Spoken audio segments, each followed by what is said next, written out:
Startup का मतलब ये तो नहीं है कि हर किसी के पास $1 बिलियन का काम हो रहा है और 2000 लोग काम करें, जरूरी नहीं है। 5 लोगों को भी अगर मैं रोजगार देता हूं तो मेरा स्टार्टअप मेरे देश को आगे बढ़ा रहा है।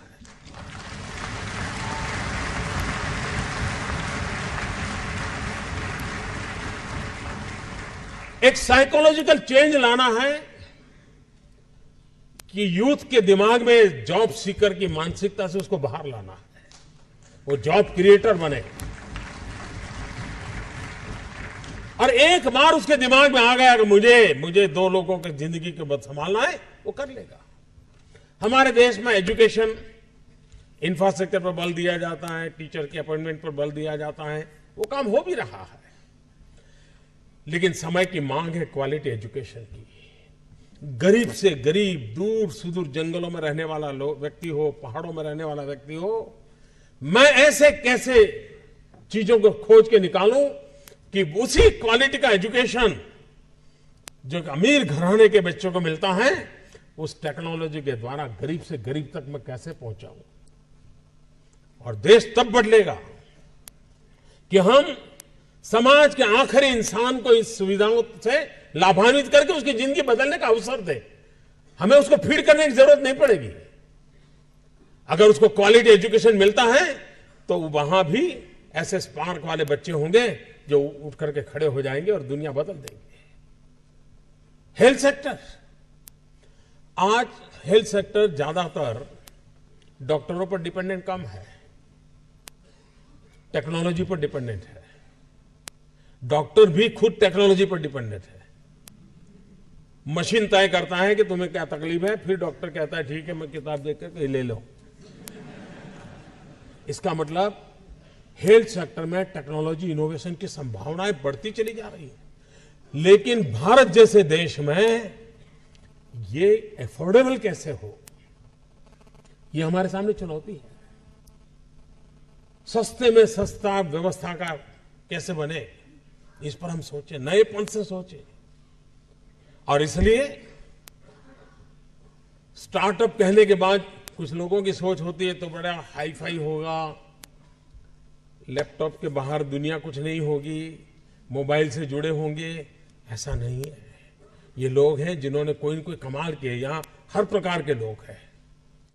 स्टार्टअप इंडिया तो मैं मान के चलता हूं स्टैंड अप इंडिया। इसके लिए मुझे अलग सोच करने की जरूरत नहीं है।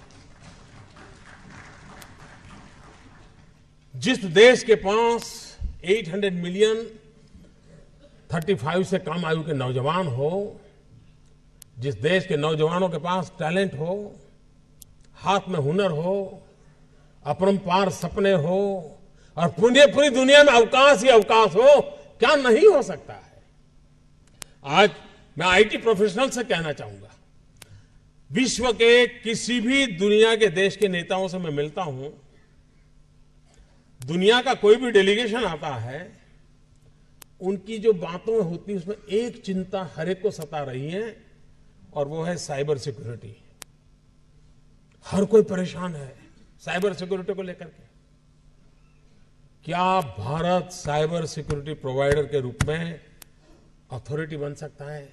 एक बार हिंदुस्तान का ब्रांड का साइबर सिक्योरिटी का सॉफ्टवेयर मिल गया, अब दुनिया की कोई ताकत उसको हिला नहीं सकती। ये कर सकते हैं क्या? मानव जात के लिए चुनौतियां आवश्यक हैं, क्योंकि सरफरे लोग तो हैं जो तबाही करने पर तुले हुए हैं। लेकिन हम मानवता को बचा भी तो सकते हैं। हमारे पास इस प्रकार के लोग हैं। और ये भी सही है, भारत के पास मिलियंस ऑफ मिलियन प्रॉब्लम है, कोई इनकार नहीं कर सकता है। लेकिन एट द सेम टाइम मुझे इस बात का भरोसा भी है कि बिलियंस ऑफ बिलियन माइंड भी है। अगर मिलियन प्रॉब्लम है तो बिलियन माइंड भी तो हमारे देश में है। हर स्टार्टअप के पीछे कोई न कोई समस्या के समाधान का इरादा रहना चाहिए। और जब किसी स्टार्टअप के पास समस्या के समाधान का इरादा होगा तो उसकी संतोष का लेवल भी कहीं कुछ और होगा जी। जब किसी की जिंदगी में बदलाव लाता है तो उसको एक सेटिस्फेक्शन मिलता है। और इसलिए मैं वो कुछ करके दिखाऊं जिसमें मैं जॉब क्रिएटर बनूं, मैं वो कुछ करके दिखाऊं कि जिसके कारण किसी की जिंदगी में मैं काम आऊं, मैं वो कुछ करके दिखाऊं कि मेरे देश को एक कदम आगे ले जाने में मेरा भी कोई योगदान हो। इतना भी अगर सपना लेकर के हम चलते हैं, हम बहुत कुछ कर सकते हैं।